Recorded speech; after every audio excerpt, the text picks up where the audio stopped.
नमस्कार सभी को, मैं रेखा शर्मा फ्रॉम जयपुर आसरा संस्थान से। आसरा मेरा ही एक एनजीओ है जिसे मैंने बहुत ही प्यार से बनाया था। उसको रजिस्टर्ड करने के पीछे भी एक रीज़न था कि मेनली मुझे जो क्रूअल्टी होती है वो बिल्कुल भी पसंद नहीं है। तो जब भी क्रूअल्टी होती थी और मैं उसकी एफआईआर करवाती थी या पुलिस के पास जाती थी तो उनका पहला क्वेश्चन होता था कि आपके पास एनजीओ है।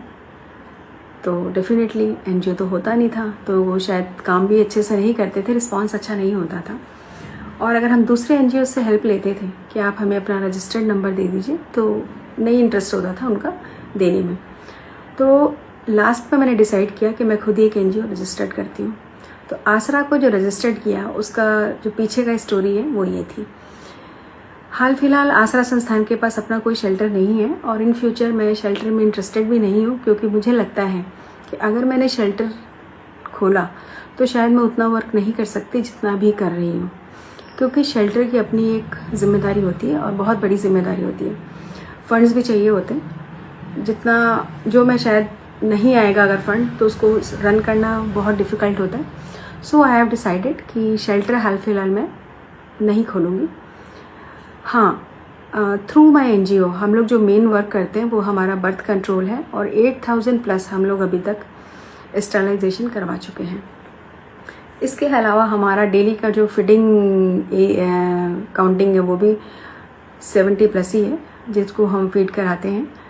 और जो भी मेडिकल रिक्वायरमेंट्स हैं डॉग्स की, जिनको ज़रूरत है, उसे हम वो भी करवा देते हैं, उनके मतलब उनका ट्रीटमेंट करवा देते हैं। तो थिंग इज़ दैट कि shelter is a very big responsibility, जो शायद मैं अभी हाल फिलहाल जिस स्टेज पर हूँ मुझे नहीं लगता कि मुझे खोलना चाहिए।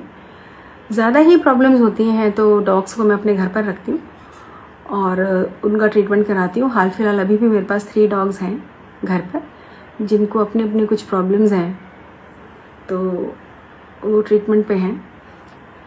तो आसरा, हाँ, in future of course I want कि मैं क्रिमेशन ग्राउंड खोलूँ, जिससे कि हमारे सभी एनिमल्स को एक डिग्निटीफुल फेयरवेल मिले। और इसमें ज़रूर मुझे आप लोगों का सपोर्ट चाहिए होगा, अगर आप करेंगे तो। Otherwise I am trying my level best कि मैं उसको 2070 लास्ट तक तो जैसे तैसे करके स्टार्ट कर ही दूँ। तो यही आसरा है। तो अब शायद मुझे लगता है कि जिसका क्वेश्चन था कि आप के पास शेल्टर है या नहीं, या आप काम किस तरह का करती हैं, तो उन्हें शायद रिप्लाई मिल जाएगा। तो थैंक यू सो मच।